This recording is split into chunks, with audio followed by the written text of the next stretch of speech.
Ready? I'll now call back to order the regular meeting of the Lake Forest Community High School Board of Education meeting for July 9th, 2018. May I have a roll call, please? Mr. Mormon? Here. Dr. Elliott? Here. Ms. Davis? Here. Dr. Nemekis? Here. Mr. Lane? Here. Mrs. Kryling? Here. Mr. Markison? Here. We have a quorum. It's summertime, so there will be no president's report. We'll go right to the superintendent's report. All right. Thank you, Mr. Markson. And I will hand off to Dr. Holland. Dr. Holland? She's going to keep her powder dry for the update on the strategic plan. There are two significant things happening in the world of superintendents right now, and one of those pertains very clearly to finance. And I'm going to ask Jen to walk through briefly the change in the recent budget that the governor signed, the 6% change with the final four salary compensation increases, and there's a penalty associated with that that is brand new. Thank you. Yes, and I think Mrs. Davis did cover a little bit of this in our last meeting. There's been some drips of information that have continued to come forward, but basically the law is going to outline that any increases in salaries above 3% versus the current 6% in someone's final 4 years that count towards their pension calculation, the district will pay a penalty for that amount once you are beyond your current collective bargaining agreement. Now, we do have a collective bargaining agreement in place. This affects our certified staff, so our teaching staff, through the end of next year, so June 30th of 2019. Now, we also understand that they will honor people in the pipeline, which, as you know, by our contract, you can actually declare 4 years out. So we do have some people that will have an opportunity if they wanted to enter the pipeline before February 15th is the cutoff in our contract. They will be able to do so, and we will not be penalized. However, after that contract and its pipeline is expired, then we will be subject to penalties and anything in excess of 3% given in that final 4 years. So Jen, every time I hear about this, different neuron synapse connect. So anything over 3%, even if the what if our current collective bargaining agreement has a step in a lane increase greater than 3%? We pay a penalty on that? You absolutely would if it was during their final 4 years towards retirement. So now, if you recall, our salary schedule only goes through 20 steps. You typically need 25, 30, 35 years, depending on how old you are, in order to draw a pension through the TRS system. Conceivably, you could have somebody who is of age, let's say someone who is 60, you only need 10 years of service in order to retire and receive a pension. They could be moving through the salary schedule, and indeed, you might not even know that they were considering retiring. They could retire and we would be assessed a penalty. That very well could happen. I think it'll be more of a minority of the cases versus the majority, but it could happen. So just one other clarification. So somebody who declares by February 15th of next year, which would be 2019, they could go out as far as 2027? No, they can go out 2023. Okay, but you said that's what I wanted to clarify. The pipeline's, yeah, the 6% for 4 years. Yes. Okay, I wasn't sure if you were saying you could declare 4 years out beyond the 4 years. No, that would be it. That's what I wanted to clarify. And how much of this is still being formulated and figured out? There is a lot up in the air. So what I like is I think TRS is doing a really great job. They provided us with TRS bulletins. We actually received a frequently asked questions. I mean, it's their job basically to implement the law, which of course is just a decree for the most part, but the rules and regs have to follow that. So they've been doing a really great job. They've also updated as recently as last Friday a couple of their online resources. For example, I can go on and do a calculation of what that penalty might be based on an individual's salaries that I know, or I can make a fictional one up just to kind of see the impact and play with that a little bit. But I think they've done really quick work in getting both information and tools out to us. So we expect that to continue. Okay, and very briefly, how are we doing with the budget? What's the latest there? Budget for which pieces? We have the tentative budget going on display today. Right. I do have good capital project news, so I'll use this opportunity for those who notice the tennis courts under construction on your way in. We are at the point where we know whether or not we have good soils or bad soils, sort of, and everything. The initial proofing rolls looked great. So we did not find on the surface or anything on observation areas that we would expect would need to be dug out and refilled back with a lot of rock. We are waiting for the official geotechnical engineer to tell us so in his official report, but right now the news looks very positive. So as you recall, we had a fairly sizable contingency for that in this particular project. So right now the initial rolls look good. So fingers crossed as we go through probably the next week to 10 days. Where did we finish on did we finish on a cash basis, right where you thought we would? I know we had a finance committee meeting 2 days before the end of the You year. know what? This girl's actually been on vacation. This is her first day back since the close of the fiscal year. So, plus we still have some things that we post. So some things that, we're not, some P cards and some things that will close out in the next probably 2 to 3 weeks. But I don't expect it to be vastly different than where I projected. We got our taxes. Yeah, that was the. Yeah, we were pretty much where I was at with finance and ops. We got to receive the last disbursement that particular day, and it was right in that neighborhood. And the final thing in the superintendent's report, there's a flurry of communication among superintendents, between and among superintendents, about the ESSA information now flowing from the state and from the feds on whether or not what tier districts are. To date, the high school is not, we have not received a communication on that. The ESSA was supposed to move away from the measure and punish system of No Child Left Behind, which is one of the fatal flaws of that No Child Left Behind Act, with the accountability system that the state has implemented with giving schools letter grades, and also by ranking them in 4 different tiers, from exemplary school down to a lowest performing school. The worst parts of No Child Left Behind have potential to be reinvented in a new form. So a number of districts have received communication that they are underperforming. We have yet to hear any information about where we happen to be. For most of those schools, it has to do with subgroups. The subgroup is 20 students or more, and there are a variety of different subgroups. It could be low income, it could be English language learner, it could be students with disabilities.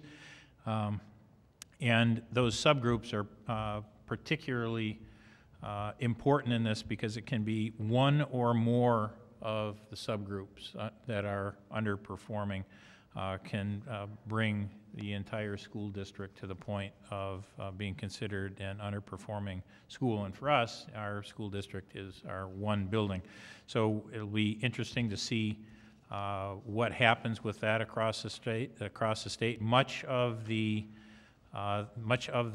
accountability measuring has to do for high schools with graduation rates. 50% of the grade, if you will, is constituted by graduation, which obviously we're going to be among the highest in the entire state on that. But where we will not perform well and we will struggle, certainly will be with addressing the achievement of our subgroups. And so we are going to have continuing concerted attention on that, and frankly, I think that the focus on subgroups is one of the, while there are many things related to No Child Left Behind that were problematic, I think the focus on subgroups actually was one of the real beneficial, or most beneficial things to it, because it brought attention to chronically underperforming and underserved students. So it'll be interesting to see how this plays out for us. Thank you. Are there any members of the public who would like to address the board? You're the only 2.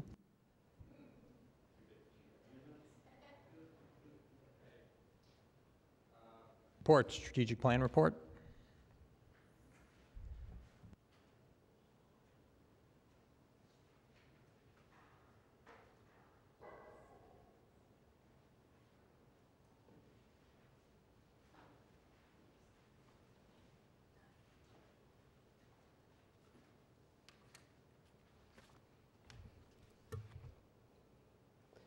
So good evening. It's the 3rd time reporting on our district's strategic plan. Just want to highlight that all of our plan is based on our school-wide goals, which focus on ensuring that all students have access to a guaranteed and viable curriculum, that all of our students are college and career ready, that all of our students have access and are able to participate in extracurricular activities, as well as engage in learning and developing, as well as applying our SAL standards. So hopefully, there is a large report, 41 pages, that tells a story of our work this year. And I was thinking about this and thinking about the past 3 years. All of those reports, when put together, tell a process of change throughout the district, as well as a vision moving forward. So for this presentation, because the report is so extensive, I'll give some highlights, as well as our work ahead of us. And I'll end with a deeper explanation of something we've been working on with Accra for the past couple of years. So some of our key highlights that all connect to our district milestones and our goals.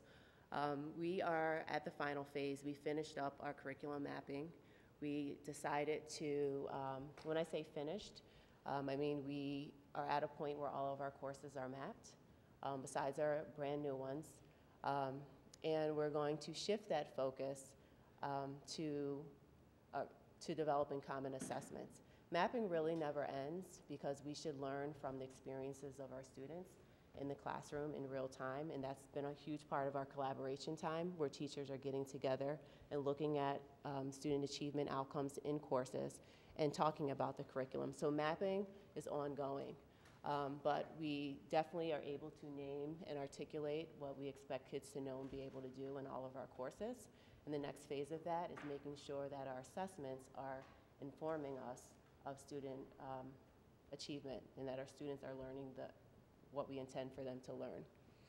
We have systems of support in place, and as you've probably seen through the report, our focus on making sure that we have a tiered approach to our supports is definitely having a positive impact on special education, because it removes different steps. It allows students to access support and have their needs met before having to get to the phase of being identified for special ed services. We've worked closely with Accra around our placement processes and procedures, and all of our recommendations that parents received are actually based on data that extends from the middle school into the high school. We completed year 1 of Schoology, our implementation of Schoology. We surpassed our goal, and by the start of this school year, all of our teachers will fully be engaged in Schoology. And we're looking at the level of engagement, and I broke down in the report that there's different levels. Some teachers are using it differently, but moving into this year, all of our teachers will be using in the same way. As everyone knows, we made shifts to our attendance procedures, and outlined in the report, it shows the drastic change between last year and this year, and just having the expectation for students to show up. We're accountable for student attendance. The great thing is that this also aligns with some of our work to ensure that we know where kids are and that we have a safe and secure environment during the day. As a part of what I'm going to explain in a little bit, we've had to go through a process the past few years of developing internal data systems. We are able to pull up information in real time about our students who are accessing any of our supports. We have accurate attendance data in our system. We have students who are accessing our many career connection options, whether that's through mentoring, shadowing, or experiencing an internship, and we're actually collecting that information for each student. We have a ton of information about our students who are participating in sports or clubs and activities, and we have a lot of solid information around our placement recommendations, as I mentioned. We're going to continue to increase exposure for our kids with different career opportunities. This past year, we held our first career fair, which was very successful, and we're going to continue to grow in that area. We've also worked to make sure that through all grade levels, our students are explicitly being taught social and emotional learning standards and skills and that we have a way of capturing how they're doing with that. We are currently working to develop an assessment with Accra to embed in our personalized scout profile, which I'll explain in a little bit. The last part, and this is what I'll go into detail with, we've been working with Accra for the past couple of years to develop a personalized scout profile, and that pilot will launch this fall, and I'll explain all the ins and outs of that in a little bit. So the work ahead. We do need to do some work across the building around standardizing our grading scales, depending on the teacher. Your student or students might be graded very differently, and we just want to, these are important conversations that districts have to have in order to understand what it means to have an A in a class, a B, a C, and so forth. And so we have some work to do there with standardizing our grading scale. This has nothing to do with the GPA or anything like that. It's being confident that if a student earns an A, this is what they've mastered and this is what it's connected to. We do have some achievement disparities. Our school report card highlights that. We do have some work to close achievement disparities that exist within special ed. We've done a great job with making sure that all of our students are instructed and are learning in the least restrictive environment. We also need to go a step further in making sure that they're also successful in those spaces.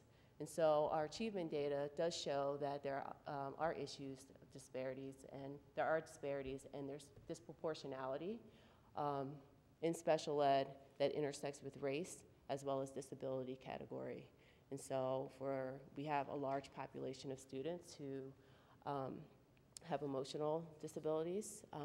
We also have students who are categorized as OHI, other health impairments, and that covers a range of things. But we're noticing, we're drilling down into those areas and identifying what's getting in the way, what obstacles are in the way of students really meeting their full potential.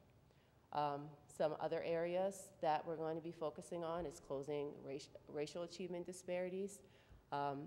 We are seeing these between English language arts and math, specifically between our white students and our Hispanic students. Our Hispanic students are our largest non-white population of students, but we should never want a situation where it's predictable who's achieving and who's not achieving. And so we're starting to drill down. We'll be doing some work to drill down to find out what's happening within our schooling experience for different groups of students. We have been working with Accra to work on a math analysis. And I am going to give more specific information about this. But part of this is we all get questions at various times around math and the pathways that our students take between District 67 and District 65 and where they end up here at the high school. Our questions have been, are we supporting the growth of students when they get here? Are we making sure that they're accessing their next level of challenge and being appropriately challenged in their learning spaces? And so Accra ran an analysis. The first phase of that was using District 67 students, where we've mapped all of the math courses they've taken through middle school all the way to high school. They're working right now on adding District 65. So hopefully by the fall, we'll be able to report back regarding the outcomes of that analysis and our next steps as a district. I'll tell you that some of the preliminary data is showing that some of our kids are having similar experiences where the propensity score is almost identical, but their placement ends up in a different math class. And students who are basically equal on paper in terms of their math experience and their achievement so far, when a student ends up in the lower of the math classes, they're not growing as much as the kids who are challenged more. And so we make recommendations and we're backing that up, but we also have a system where parents can override. There's a lot of different things that, I'm not saying that's the reason why, but there are a lot of different things that get in the way of students actually being appropriately challenged. And some of that is struggle. working through maybe not being as successful initially, but needing to access support and working through to the point where you're still learning and growing. You might not get an A, you might get a B, but it's your appropriate placement. And so there are a lot of things that we have to work through. But I'm looking forward to seeing the complete picture of our students who are coming in to us and how we're doing as a school to be able to develop and determine next steps. Additionally, some of the work ahead is to continue to use our student survey data from the CSEI survey, Gallup, and our Illinois Youth Survey to improve the school environment. Last slide on more work. It's plenty to do. We're definitely going to continue to foster practices that are aligned with school safety and security precautions and measures. Many of you know we have a new director of safety and security who knows the ins and outs of this entire landscape. We're going to be looking at student entrances and exits, door access drills, drop-offs during the day, like everything's on the table just because we need to make sure that we understand the flow of traffic in and out, and long over are the days where every door is open any time of the day. So we're going to continue to do that work. Our dean's office, we've been working to just talk about student discipline, and our plan is to embed more restorative practices. Oftentimes, students, when they misbehave or get into trouble, the consequence of that doesn't always match what they did, nor does it actually support students in processing what caused or what led to that behavior. So our restorative practice approach will really make sure that our students are actually reflecting on those behaviors with the hope of receiving support to be able to shift those. We have kids who do the same thing over and over again, but no one's sitting down and actually talking with them about what's behind this or digging deeper. So that's going to be our work. We will be partnering with NSSED. Doug Bolton worked with us very closely this year, very positively received, working with a smaller group of staff as well as administrators around trauma and student behaviors. He is going to come and work with our district again next year, and will be a keynote at our Institute Day, as well as work with any staff member who wants to work with him just around during our collaboration time. So we're really excited about that. And we're going to continue to work with the board to think about our instructional spaces and just ways to make sure that we continue to provide a top-notch education for our students. So our partnership with Accra, I've had a very positive, I'd say overall we've had a very positive partnership with Accra. Many districts, as you all know, have a whole department dedicated to research and evaluation and analysis. Accra does a lot of that work for us, but I put in here some of the work that they've done with us. So they provided leadership consulting on best practices, and thinking about our whole assessment system, course placement. They've been an integral part of that. They've helped us with our teacher evaluation model that embeds student growth, and that is also a part of all of the administrators' evaluation as well. So they've consulted and supported us with presentations and data. And it's one thing to get stuck in our own head. They're able to provide us with what other schools are doing and why they choose things over some processes over others. So that's really been valuable for us as we try to contextualize all of our work. They have helped us with data warehousing as we've now built these internal data systems, putting them all in one spot so they're easily accessible, so we're able to report out on student achievement in real time. Our personalized learning profile, they've helped us build, and they are continuing to work with us on our math analysis. So just getting back to the math analysis, I wanted to give an example of the questions that we're planning on answering in that study. What math course paths are students following from 8th to 9th grade? Are 9th grade students who are enrolled in more rigorous math course scoring higher on standardized assessments than their grade level peers, our ninth grade students demonstrating similar growth on standardized assessments regardless of enrolled math courses, our students who have been identified by the College Board as having AP potential for calculus, enrolled in AP calculus. Are these students subsequently taking and passing the AP exam with a score of 3 or higher? Are students who were not identified as having AP potential in calculus enrolled in the course and taking the AP exam? And so one of the preliminary findings, and they're going to add in another grade level by the time we report out in the fall, is that even some of our kids who are not identified as being on the AP potential list, our kids are still taking AP classes and doing very well, scoring high and doing very well in the class. So we're finding that College Board, this is preliminary information, the way that they measure and who they're saying has AP potential isn't necessarily the same as how our students are doing. So we're finding a mismatch with our students. Yes. Shayla, can you explain, like, how does College Board identify our students? What, do they take a test, or how are they being identified? So through standardized assessments, as well as, so we have the SAT suite of assessments. They look at how they're performing there, especially, but they also look at students who, how many kids are taking different classes and what they're getting in those classes. So typically, they develop a trajectory based on standardized assessments that leads them to these projections, but we're finding that they haven't been accurate for many of, and most of our kids. Yeah, if I can interrupt, that's been a persistent question for me, is we really want to focus on growth, and how are we measuring growth? Hopefully it's something besides just standardized tests. Yes. And that's also a difference, and I'll show you when we get to the personalized scout profile, why that's so important for us.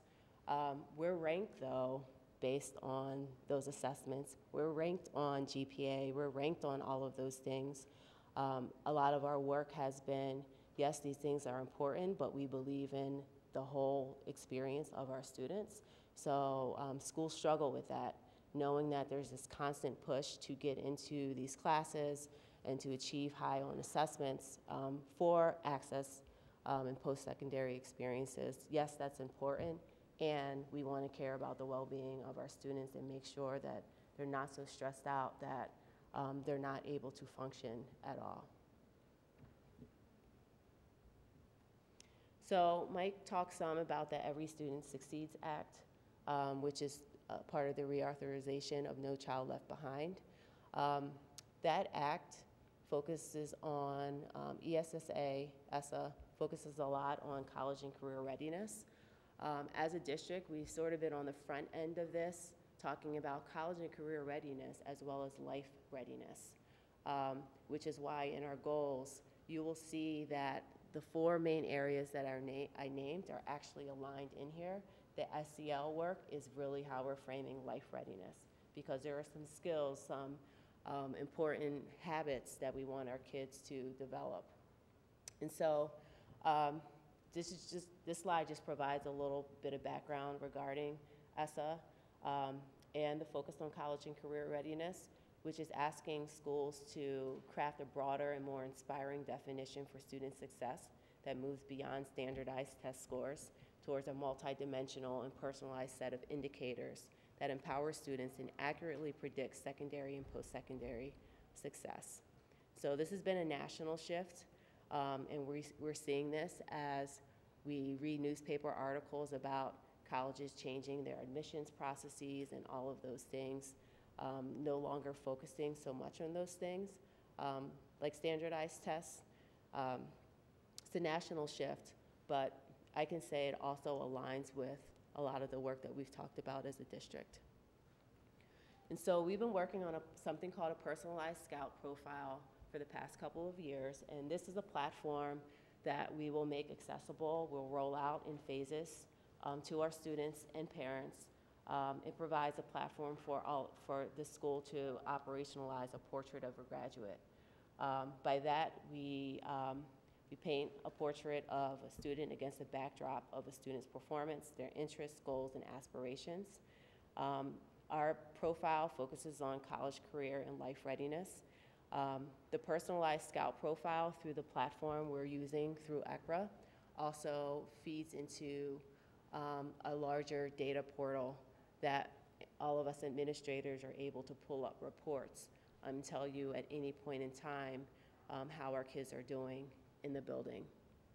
And so in the report, there's an extensive timeline of the rollout that will take some time because rolling this out for the first time, we're going to hear back and solicit feedback from community members and students specifically regarding the accuracy of the information, how do they improve, how do they access, so we're giving ourselves time with that. So I wanted to give you, sorry that these aren't the best pictures. Everything on the left-hand side, these are categories that show up in our profile. Different designations, all of our students, coursework will be on their face page, their attendance, any volunteer service that they've participated in, any club activity, sport that they've ever been in during their time, the high school. They can click on the history and it shows the year that they participated and how long, their career interest clusters, the information that they're providing through various surveys with their counselors, what they're interested in, their GPA. Anytime they've done job shadowing, mentoring, or internships, it tells you exactly what they did and how many hours they spent doing it. What I had to do, all of on the face of the portal, every student will see their picture. So we had to create something where we're not identifying an actual student, but this is someone's information in there, but we took away the picture. And you see the ID is 1, 2, 3, 4, 5. So don't worry. All of our students are going to be asked to put in a personal statement. Who are you? What do you want? What do you want to communicate about yourself? We think this is important because it allows students to define who they are in any way they want. We're going to ask students to create goals for the year and to revisit those goals throughout the year. But it's an opportunity for them to self-define through this portal. From there, we have state designations. We have an assessment tile. And notice all of these tiles have a place to edit or they have a history. And so on the front of the tile will be the current year's information. You click on history, it has all the information from previous years. Coursework, you'll see, kids will see the classes that they're enrolled in or they've taken during the year, their grades. They click on history, they'll see everything that they've taken during their time in high school and their grades. We have a benchmark of 90% attendance. The student will be able to see where they are in relationship to that. Here we have volunteer service. Our goals, we want kids, all of our kids, to have at least 25 hours of volunteer service. No, it's not a graduation requirement, but we do believe it's an important value, something that all kids should do. This student has surpassed that. And so kids will start to get a sense of what our expectations are and be able to see where they're measuring up. Another tile, sorry, these are all screenshot, extracurricular activities. The student participated in all of these extracurricular activities. You click on the history, it has more specific information about when they participated. We did create 2 tiles, I think, yes. We created 2 tiles with GPA, one weighted and one unweighted. That is because we have extremely high weighted GPA, but we also want kids to see, we know that colleges go through a process of stripping all of that down. We want kids to be able to compare. So we have both on there. Career interests, these are interests that a kid identified early in the year of things they're interested in, and we have that located. Industry credentials, connects to students who might be at tech campus or working on different types of certifications. The tiles only populate if there's information present. Career connections. This student participated in shadowing, and it was under the heading of health science. Student was at an animal medical center of Fort Sheridan. You click on history, it tells how many hours the student spent there. So imagine I'm the student, I'm able to log in, my face pops up smiling, and all this information is there. And it comes time for me, I'm writing who I am and communicating that out. I'm sharing my goals. I'm also able to see how I'm doing in school. And say I need a college recommendation, I can print this off. We're still going through a phase of determining how much access our staff has, but I can print this information off and give it to the people I want to write a recommendation, if necessary. So this is just some of the, sorry, this is detailed information, but this is examples of what shows up on the back end in terms of standardized assessments. This is an example of a student and their volunteer service hours, when they participated, what they did, and how many hours. And this is clubs and activities. So we are going through a phase where we'll have uploads at most likely 2 to 3 times a year. We're finalizing the dates just because we have kids involved in a range of things, but we have to determine and let everyone know when we're going to have this information updated so they know that some things might not be showing up. But this has been a huge undertaking, and everything you see here, we had to build internal systems to be able to feed into this. And so one of the things that I want to mention, that all of these tiles fit into a formula that goes back to readiness. And so at some point, we'll turn on a tile at the top of each student's profile page that says whether they're on track. And on track just means it's calculating and letting kids know where they should improve. And it's all formula based. And so I put in the board packet how those formulas work. And how it should let us know how many of our kids are on track, and flag kids for us who we might need to encourage in a variety of different ways. And so we're really excited about rolling this out. It's a lot of information, and so we're going to roll it out phase by phase. We're going to start with the seniors intentionally so we can work out a lot of kinks. And then second semester, we'll roll it out to the sophomores and continue to roll it out that way. Of course, rolling it out to students, we have to have informational sessions with our parents as well regarding this information and why we're doing it. But we've been very pleased with how it actually looks. This was just a sample, but when you see students' pictures and all the information that they're going to have access to and their contribution to it, it's pretty cool. Sorry that took so long. I think that's awesome. I really like that scout profile. I think that is so nice, and I look forward to seeing my own children have their own scout profile. So that's great. Yeah, it's amazing. It reminds me of a fitness tracker, only way more important. Have the students already, I know you had an example student. Have our students already started entering their activities and stuff like that? We've been building this literally for the past 2 years. We're actually at the point where working on all the how-tos. We'll have informational sessions and all of those things, but making sure that we have resources for our launch, which will be with the senior class at the start of this school year. But as with any process like this, we want to learn while also getting ready for the next group. So we intentionally are starting with the seniors.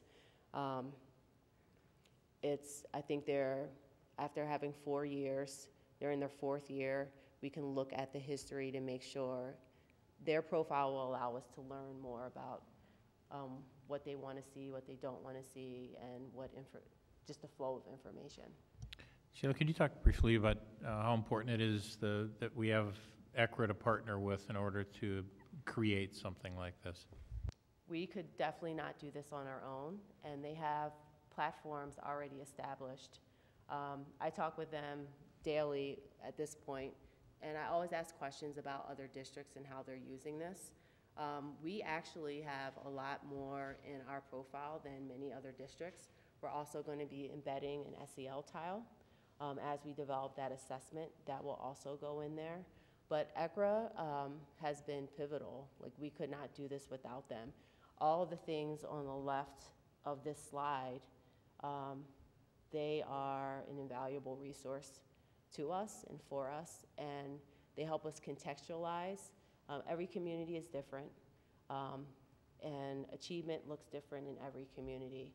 And so they're able to let us zero in on what it means to be a student at Lake Forest High School and to develop our norms, develop local norms in relation to national norms, so we understand and have our own goals for students here that are appropriate for them. And so they've just been a significant resource for us. Shayla, do they self-populate this information, or does a lot of it come from the administrative staff? It all comes from us. So I've had to develop internal systems have a group of people who are responsible for different parts of this data, and we're going to have time to upload. So I mentioned 2 to 3 times a year. It looks like it's probably going to be twice a year, just for management purposes. But set dates when we send them all of this information for them to populate and for the new information to show up. And we'll have to communicate with families when those dates are, so they're not sitting back waiting or thinking we missed anything. It's just a lot to manage. Any other thoughts, comments? Shayla, go ahead. I have one. First of all, phenomenal. When you guys came to us 2 years ago and talked about Accra, I don't think any of us could envision what you saw. So to see it play out is extraordinary. Speaking as a parent of a kid with a lot of anxiety, so if this is power school on steroids, right, for the kid who is upset or nervous about how they're appearing. So my question is, I presume that that's part of the rollout, is to understand that it's encouraging positive behaviors and it's not creating more anxiety-producing situations for the kids. That's the intent, but we'll have to manage that. And a lot of that actually came up in our conversations about parent access. If we wanted to start with students looking at their information and giving us feedback, because when we think about who logs into Power School and who pays attention to, kids should know how they're doing and all of those things, but we don't want kids to feel bad about anything on here, but for it to provide a snapshot of their experience as a scout. Additionally, we definitely think it's important that we embed tiles that speak to the whole child, all the things that they're interested in, their own goals, who they are, as well as extracurricular activities, volunteer service hours, their career interests, which could change year to year. Like, you can ask a student what they want to do now. It might be different tomorrow after they hear a presentation from someone.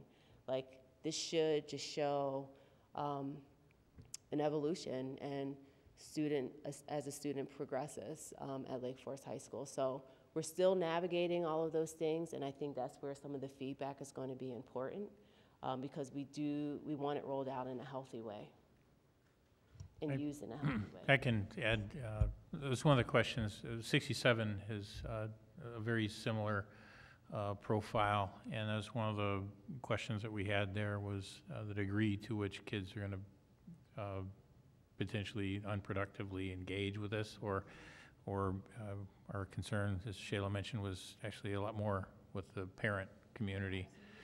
And to date, we haven't, we've given a great deal of access and have not heard anything negative back about it. So yeah, very pleased with that so far, but, you know, it's still in the beginning phases.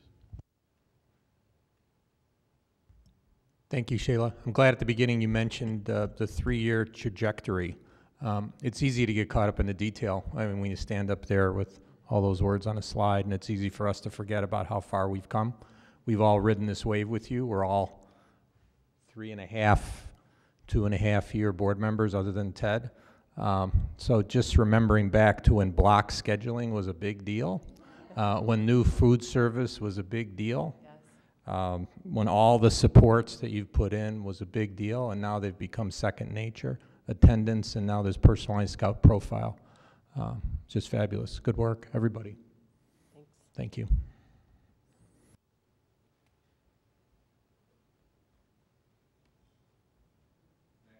Is something about the post-issuance tax compliance report?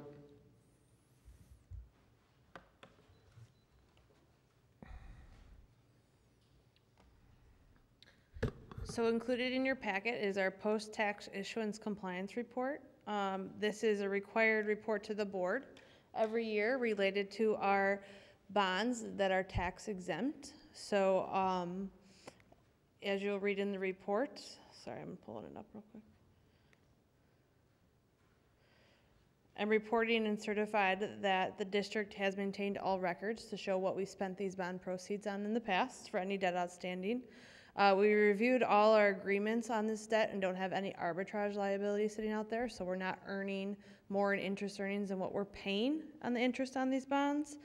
And we have in our custody all the required reporting documents on this for their contracts. And in 2013, we had an IRS examination done on our 2009 bonds.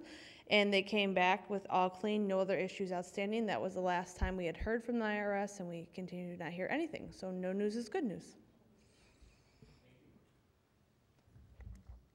Next are our committee reports.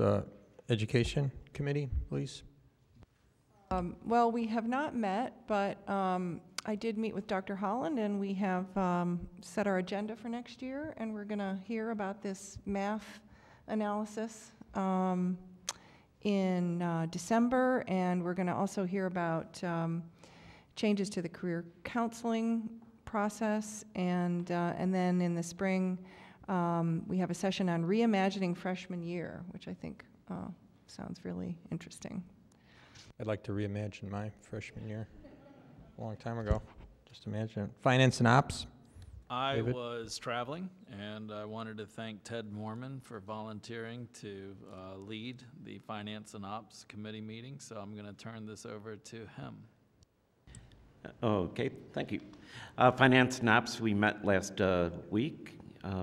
First, we reviewed the dates for 18-19, and there was just one change, and I don't think it's been changed yet, but the next meeting will be September 11th, not September 10th, I believe. Next, after that, other way, okay, October 10th, September 10th, not the 11th. See, I was going to try to get out of it by not showing up. Then October 22nd, and then possibly in December, if necessary. It's kind of a placeholder. Then February 4th, and then finally June 24th. Additionally, most of the meeting was spent reviewing the 2018-19 tentative budget, so I'm going to keep Ms. Hermes powder dry and let her discuss that part, since she really led the meeting at that point. First, I also want to thank Ms. Hermes for keeping to our self-imposed deadline. Even though the last 5 minutes she started talking really fast. But it worked out, and I got my next appointment on time. Secondly, as Ms. Hermes will discuss, as we're on a cash basis accounting system, there is some unusual trends related to the receipt of property tax revenues this year due to the fact of a tax law change where people wanted to prepay so they could take advantage of being able to write the taxes off. And having said that, I'll defer to Ms. Hermes if you want to say anything now, or if you want to just save it for your. Okay, that sounds good to me. Thank you. That's all I have. Was there a policy committee meeting since? Okay. Liaison reports, Sally, anything on EdRed? Only two things. The first is that you all may have received an email that EdRed has named a new executive director. Her name's Sarah Hartwick. She starts this month, and she most recently was the co-director of legislative affairs for the Illinois State Board of Education. So I think she'll have a lot of good insight into the legislative issues that are important to us. The only other thing that I wanted to mention, and again, you all may have received this, is that at the very end of June, at the end of their session, the Illinois State Legislature, both the House and Senate, passed Senate Bill 2892, which would mandate a minimum starting salary of $40,000 per year for teachers beginning in 2022. So it would increase the mandatory salary, minimum salary for teachers progressively each year until, as of 2022, it would be a minimum of $40,000 for a full-time teacher. And then thereafter, there would have to be a minimum increase of at least the Consumer Price Index, the CPI. It has been sent to Governor Rauner. He has 60 days to decide whether or not to veto it. If he vetoes, it is unlikely that they would be able to overcome it with a supermajority. But what's interesting is it's referred to as an unfunded mandate, as many of the things that come from the state are. It's not highly relevant directly to the schools in and around Cook and Lake counties for the most part, because our cost of living generally requires that schools are, teachers are paid more than that. It's more relevant in rural downstate districts for the most part. But it will have a follow-on, it will have a cascading effect in that if every school is going to have equitable funding that is at least sufficient to meet the needs to educate the students, and the price is going up in those lower cost districts to educate the students, we will see that reallocation continue to occur with the allocation of state dollars to all of the school districts. My personal bet is that Rauner will veto it, but it'll be interesting to see how that plays out. Okay, thank you. NSSED, Ted? First, I'd like to say Chairman of the board, Suzanne Sands, who everybody knows is from 67, just requested a special board meeting for most likely next week to deal with the loss of a couple cabinet members. The first being the CSBO, which would be Jen Hermes' compatriot, but that's Mr. Jim Fitton. He's leaving to take another position. And the second one is, I don't have it with me, but I'll find out next week.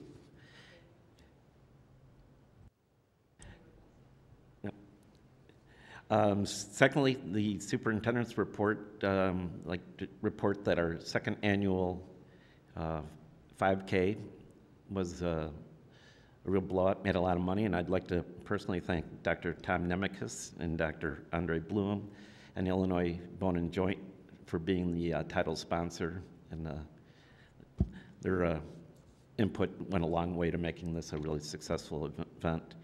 So having said that, I also want to thank Mr. Dave Lane and Terlato Lions for sponsoring a fundraiser that the Lions held for funding high school scholarships, and goes a long way to, we're able to fund 2 more additional scholarships above what we already do.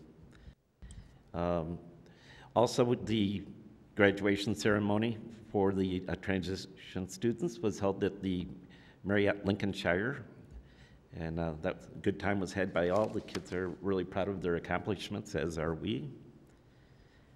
And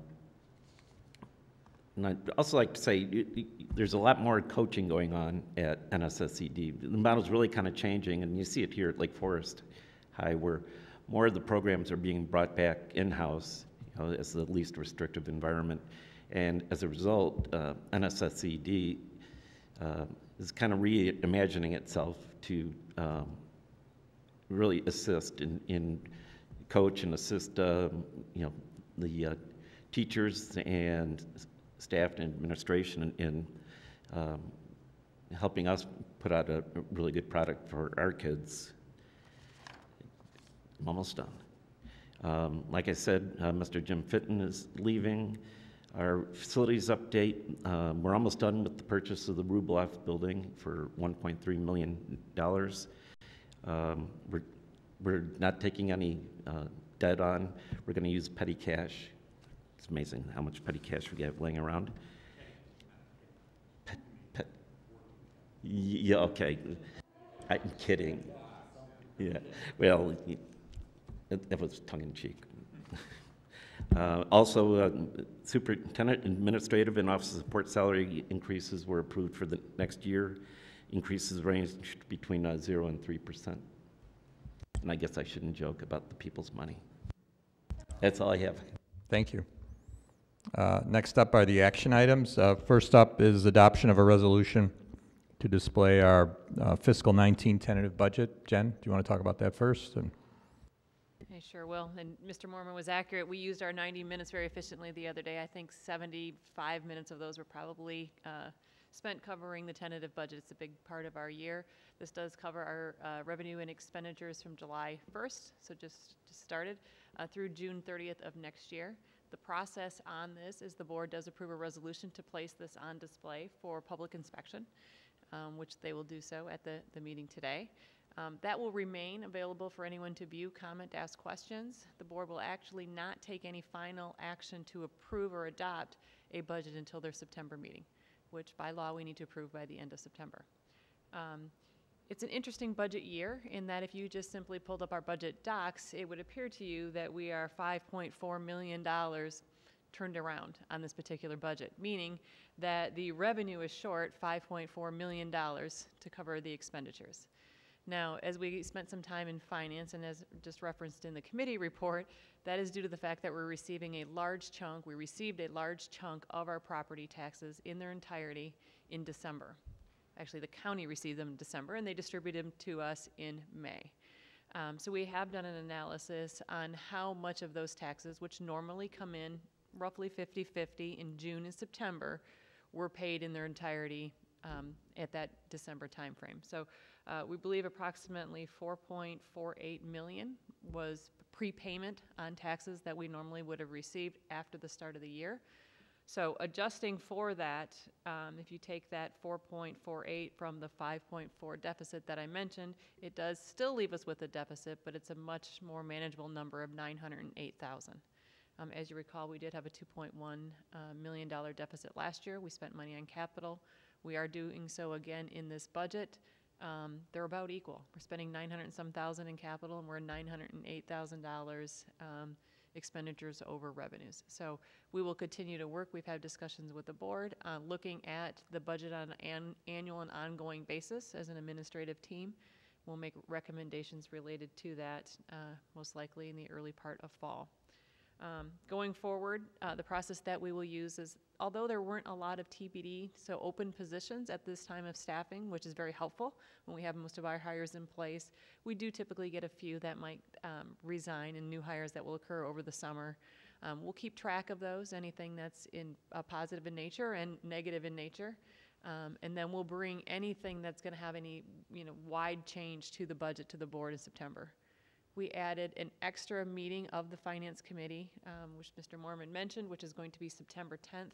And the reason that we did that is there was such a long span of time between the Finance and Ops Committee meeting in the end of June to review the tentative budget and then not adopting it until September. So just in case something comes up and there's a big change one way or the other, from July and August, we'll have an opportunity to have that conversation with the Finance and Ops Committee as well. So look to that. Then the last thing is going forward, we'll have conversations in the fall. This fiscal year 19 budget becomes the baseline for our 5-year projection. So as you know, when we start talking September, October, November, we start talking about the levy, we start talking about negotiations.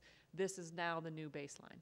So we'll have the finished 17-18 year, and we will have the 18-19 budget. So it's kind of an important kicking off point. Kind of lets us know what to be expecting on our radar. Happy to answer any particular questions. So Jen, you mentioned that we adopted a budget last year with a $2.1 million deficit, but you're projecting that deficit at $800,000 or $900,000 Yeah, less than now? $1 million. Less than $1 million, Yeah. and about if I remember correctly, about 400,000 or 500,000 of that is because of some unanticipated Most of, special ed the out. majority of, it went both ways. So on the positive side, the fact that when we adopted the budget last year, the state funding model was not yet adopted. So as a result, we were very conservative because we had been being prorated on our funding from the state, and they were behind in payments. So we actually received a lot more state revenue last year. Not that we're actually receiving any more, it's just that we actually received it. So that was a positive for us on one side. On the other side, though, we did have over expenditures in special ed related to both tuition and transportation related to outplacements. So we kind of had some positive and negative, but overall, I think that number is going to come in less than $1 million. So helpful. Thank you. Any other questions on the tentative budget? May I have a motion to adopt the resolution to display the tentative budget?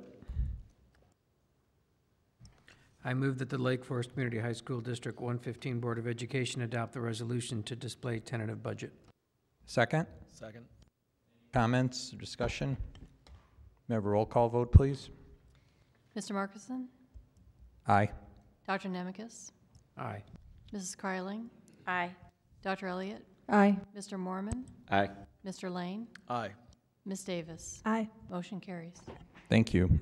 Next up is approval of a student activities director, one-year contract.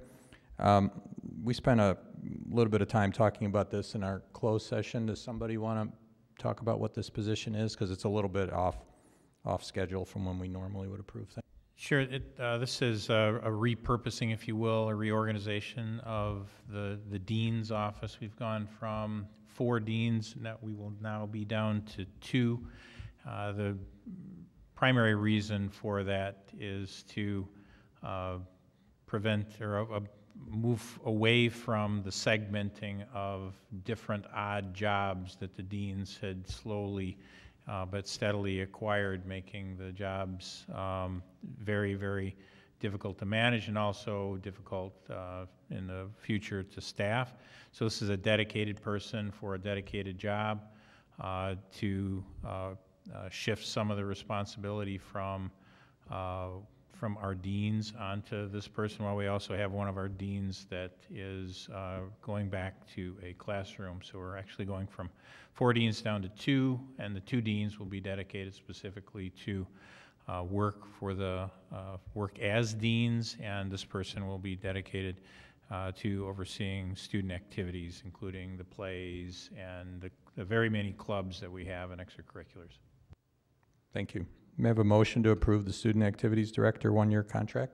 I move that the Lake Forest Community High School District 115 Board of Education approve the Student Activities Director one-year contract. Second? Second.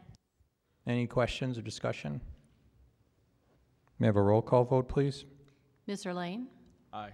Dr. Elliott? Aye. Dr. Nemekis? Aye. Mr. Mormon? Aye. Ms. Davis? Aye. Mr. Markison? Aye. Mrs. Kreiling? Aye. Motion carries. Thank you.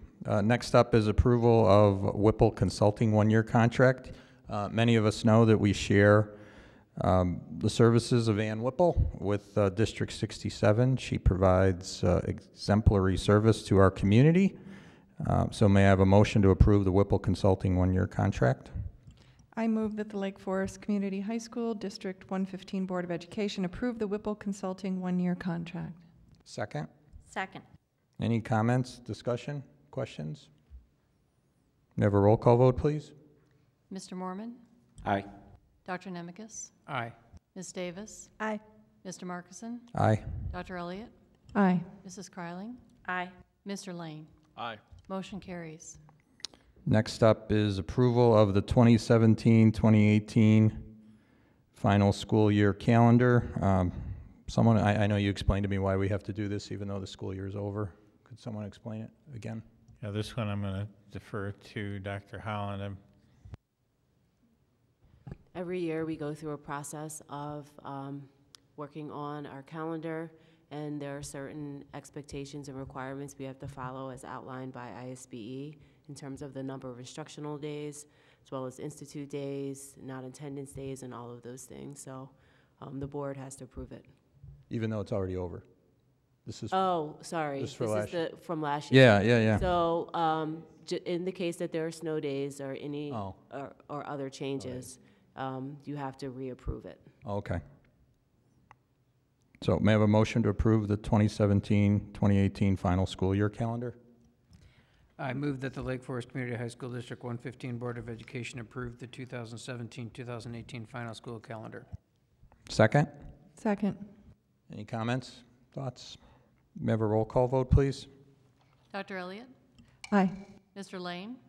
Aye. Mr. Mormon? Aye. Mrs. Scarling? Aye. Mr. Markison? Aye. Ms. Davis? Aye. Dr. Nemekis? Aye. Motion carries. Thank you. Next up is approval of our human resources report. May I have a motion to approve the human resources report as presented?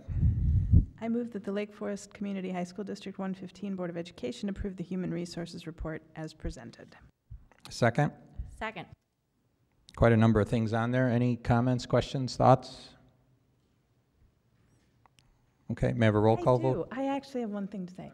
So we, there were several teacher hires, and we have the pleasure of seeing the CVs of the teachers that get hired, and I was very impressed by the credentials of the folks that are coming onto the school. I thought that they were, I was really excited for our students by the new teachers that we're getting. It was a pleasure to read. They look great on paper. I'm sure they're great in person too, right? So we had a second. May I have a roll call vote, please? Dr. Nemekis? Aye. Mrs. Carling? Aye. Ms. Davis? Aye. Mr. Mormon? Aye. Mr. Markison? Aye. Mr. Lane? Aye. Dr. Elliott? Aye. Motion carries. Thank you. Next up is our consent agenda items. I'll remind everybody that any item may be removed from the consent agenda as requested by any board member. May I have a motion to approve the consent agenda items, including approval of disbursements, payrolls, and financial statements for May 2018, minutes of a regular meeting and workshop from June 11, 2018, minutes of an executive session from June 11, 2018, disposal of audio recordings from July 11, 2016.